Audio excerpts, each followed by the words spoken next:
Long before cities, before kingdoms, before history was written in books, the world had already grown very old into sin. The Bible tells us in Genesis chapters 6 to 9, the story of a time when humanity had wandered far from the heart of its Creator. Generation after generation had passed since Adam and Eve left Eden. People multiplied across the earth. They built families. They built communities. They built lives. But something else was growing too. The Bible says, "The Lord saw that the wickedness of man was great in the earth, and that every imagination of the thoughts of his heart was only evil continually. Violence filled the land. Corruption spread everywhere. The world that God had once called very good had become deeply broken." And the Bible says something very human, something very tender. It repented the Lord that he had made man on the earth, and it grieved him at his heart. Not because God makes mistakes, but because God feels. He saw what sin had done to his creation. And yet, in the middle of that dark world, one man walked differently. His name was Noah.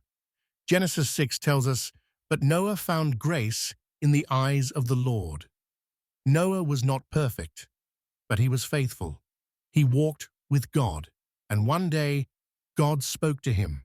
God said he was going to cleanse the earth with a flood, not to destroy hope, but to preserve it, not to end the story, but to begin again.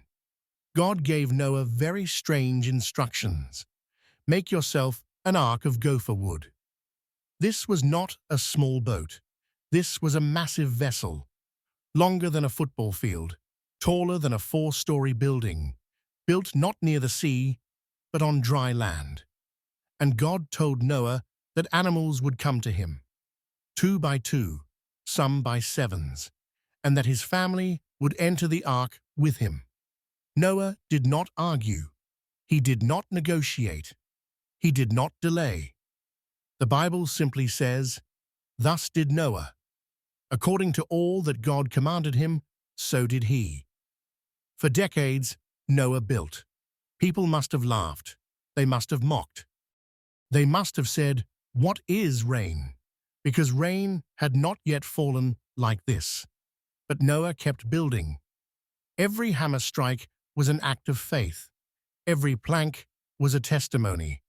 And then, one day, the animals came. From forests, from fields, from mountains, from places Noah had never seen. They came quietly. They came in order, just as God had said. And Noah, his wife, his sons, and their wives entered the ark. Then the Bible says something very powerful. And the Lord shut him in. Not Noah, God. When the door closed, grace had already done its work. Then the rain began. At first, maybe it sounded like any storm, but it did not stop. And then something else happened. The fountains of the great deep were broken up. Water did not only fall from the sky, it came up from the earth. The oceans rose, rivers overflowed, the ground itself gave way. And the Bible says the waters rose higher and higher until even the highest mountains were covered. Everything outside the ark that had breath in its nostrils perished. It is a hard story, but it is also a true one. Judgment is real, but so is salvation. Inside the ark, there was safety. Not because the ark was strong, but because God was faithful. For 40 days and 40 nights, the rain fell, and for months, the waters covered the earth. The ark floated in silence over a world that had been washed clean. Inside, Noah and his family waited. They did not know when it would end. They only knew who they trusted. Finally, the rain stopped. The waters slowly began to recede. The ark came to rest on the mountains of Ararat. But still, Noah waited. He sent out a raven, then a dove. The dove came back. He waited longer. He sent it again.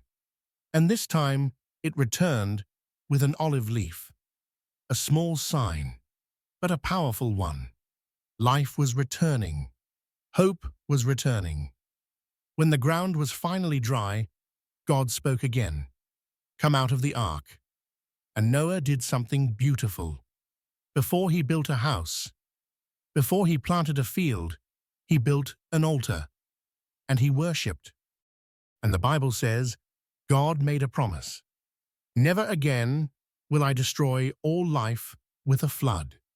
And God placed a sign in the sky, a rainbow, not as decoration, but as a covenant, a reminder that mercy had spoken louder than judgment. God told Noah and his sons to fill the earth again, to begin again, and humanity stepped into a new world, still broken, but not abandoned. The story of Noah is not just about a flood. It is about obedience in a corrupt world. It is about faith when no one else believes. It is about a door that God Himself closes, and a salvation that only He can provide. And it is also a shadow of another rescue, another ark, another door, another way of salvation. But that is a story still ahead. To be continued, subscribe for more.